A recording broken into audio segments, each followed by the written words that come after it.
Hey guys, welcome back to our channel, and if you're new here, thanks for stopping by and checking us out. This week we're bringing you 4 brand new keto-friendly meals for our second What's for Dinner video. We will be doing these weekly every Sunday, so if you're interested in seeing more of these videos, make sure you go ahead and subscribe to our channel and hit that notification bell so you don't miss out when we post. We will be posting these every Sunday morning. To see what we cooked this week and how we did it, stick around and keep watching. I wanna catch the wave. So first up this week, we cooked some fathead nachos. I love cooking with the fathead dough. I try to limit myself to 1 meal a week that I make using this because even though it is keto and the macros are good, it is very high calorie. So to start with, I'm just gonna take half a red onion. Red onions do have a lot of carbs, so you gotta watch it, but I love the flavor in them. I'm going to just slice this up roughly.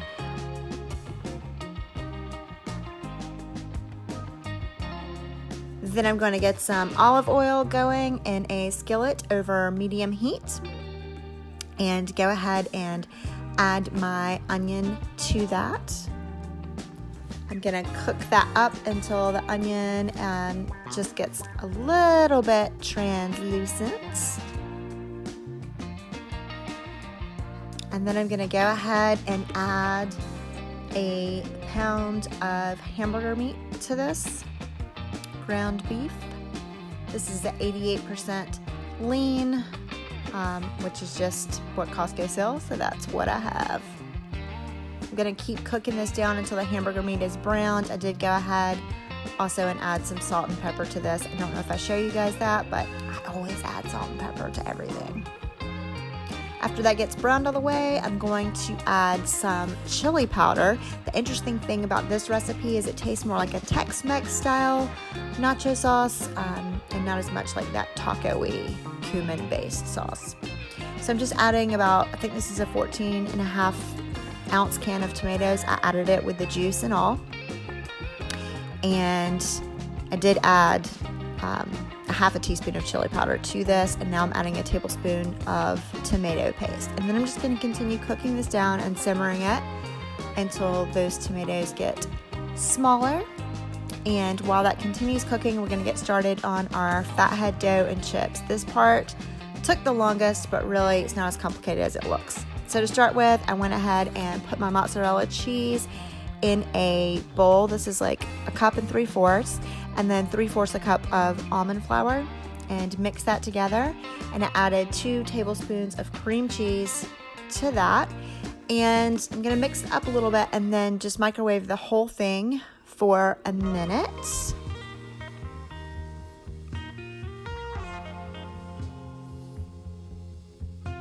After I take it out of the microwave, I'm going to go ahead and mix it some more and then pop it back in the microwave for another 30 seconds.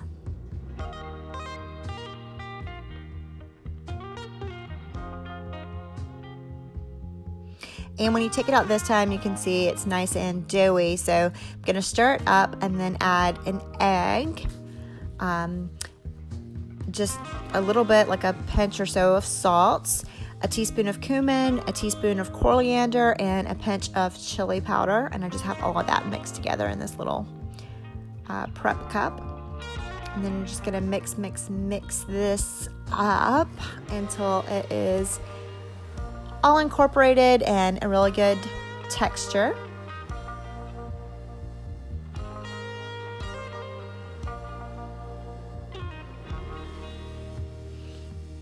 And I don't know if I told you guys, but I did preheat my oven before I got started doing this to 425.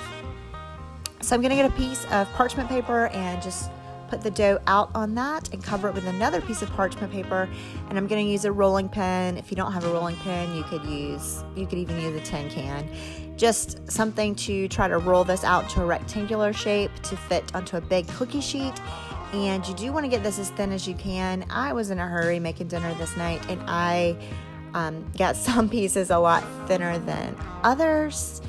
And of course, the thinner they are, the crispier and more like a tortilla chip it's gonna taste. After you get that all done, just slide the whole thing onto the big cookie sheet. I think this is a half sheet. And then peel off the top piece of parchment paper. And I'm going to pop the whole thing in the oven for 15 minutes. And when you take it out, I'm going to slide the whole thing off of the pan, put new parchment on, and flip it all over. And put it back in the oven for just a little bit longer until it's brown.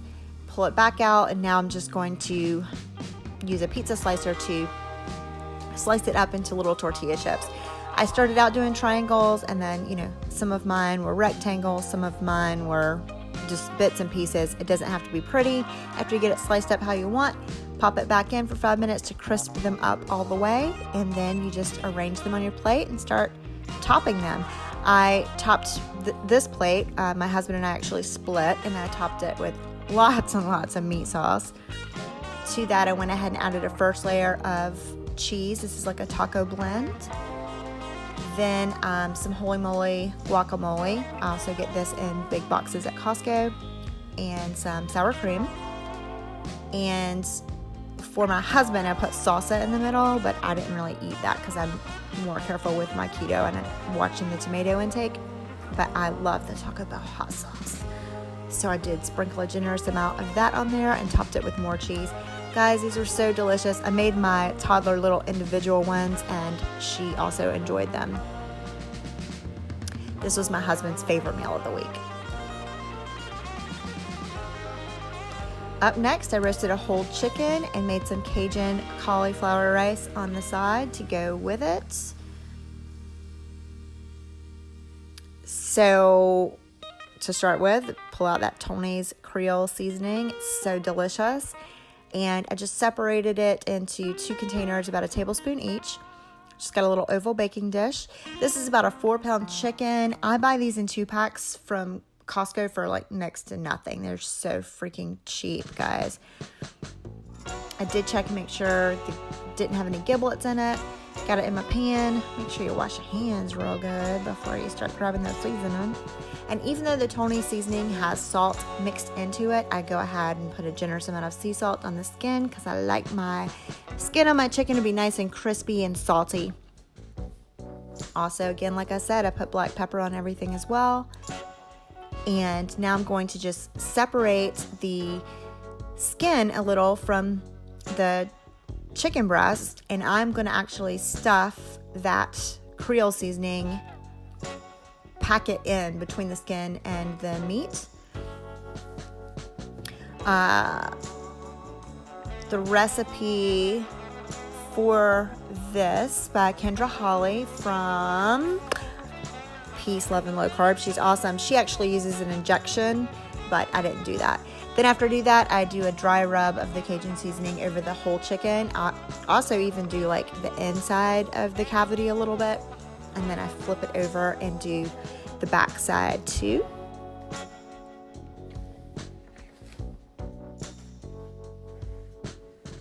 After that, I am going to add a 1.5 cups of just chicken broth. I think this is just like a Walmart brand. And I didn't even use bone broth specifically.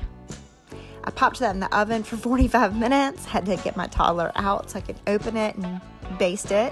I started out using a silicone basting brush, and then later I just used a spoon. But first 45 minutes baste, and then periodically, I think every 15 minutes after that, I basted it again.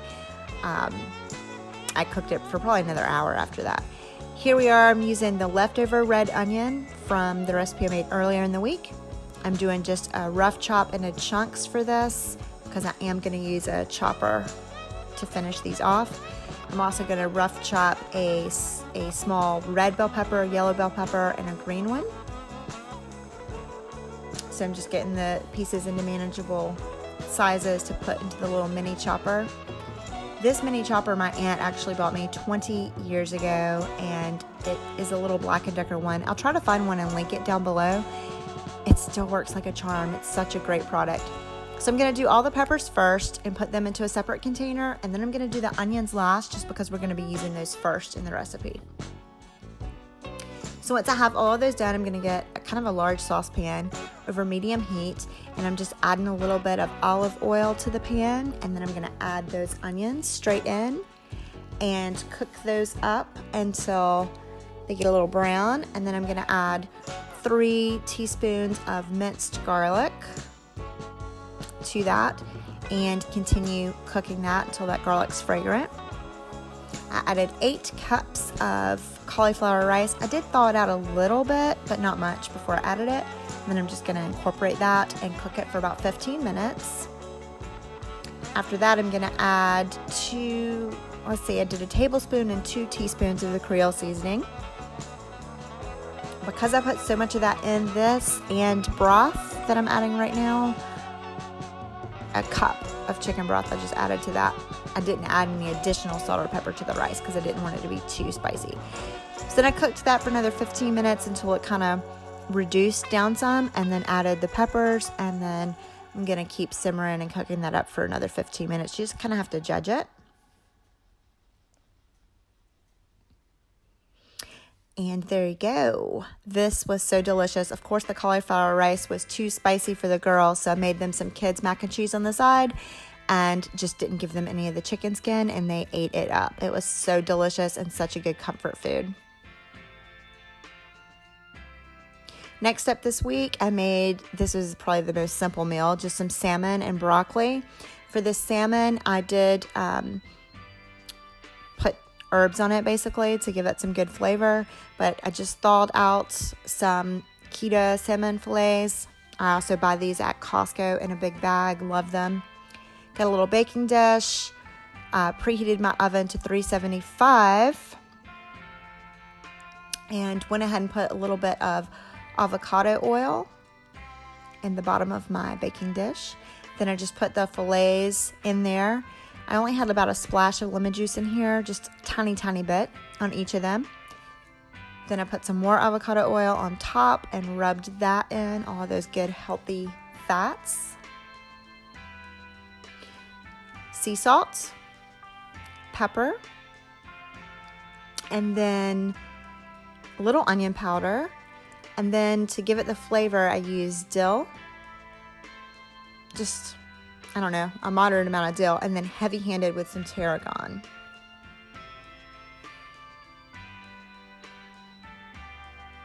And once I have that all seasoned up, I just popped it in the oven for, I think, about 25 minutes. That is probably overkill for a lot of you on salmon, but I like my salmon more well done. While that was cooking, I steamed some broccoli florets. And I usually do this in a separate dish, but I was in a hurry tonight, so I just plopped some butter and sea salt right in the bag and squished it all around. And there you go. That was dinner. So easy and quick. All plated up, and both of the kids, even the baby, were able to eat this. Last up this week, I made some Scallop Alfredo over zucchini pasta. This was my favorite meal. Took some olive oil over medium heat in a little skillet. And then I thawed out about a pound of scallops. And I'm just going to use some blackening seasoning and some sea salt on those. And I do this on both sides of the scallops.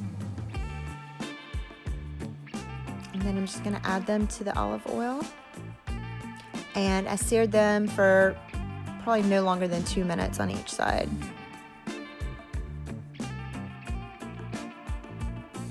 Once those were done, I took them off the heat, moved them to the side, got a large saucepan, and went ahead and added about 4 tablespoons of butter, and I think I added 4 ounces of cream cheese to that. You kind of just have to play it by ear with this. While that was incorporating, I went ahead and started steaming some zucchini Zoodles in the microwave. I added about 2 teaspoons of minced garlic.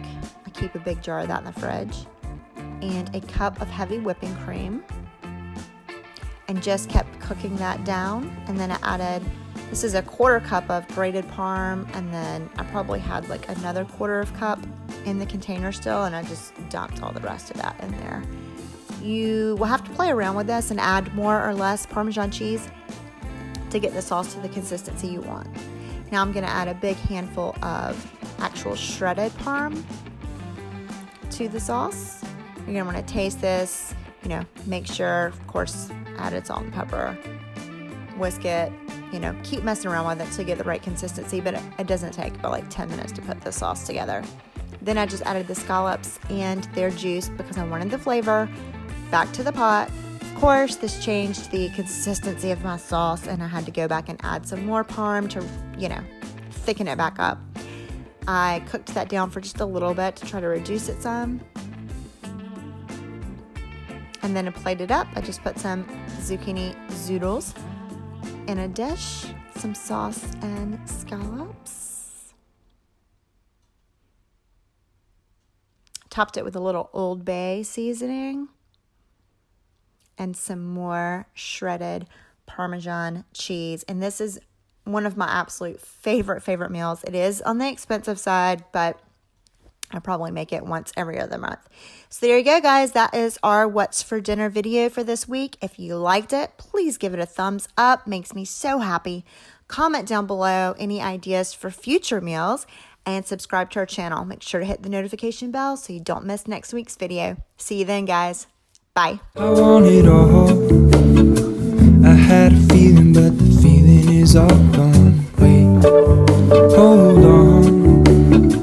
Put me together, take me back where I belong. I want it all. I had a feeling, but the feeling is all gone.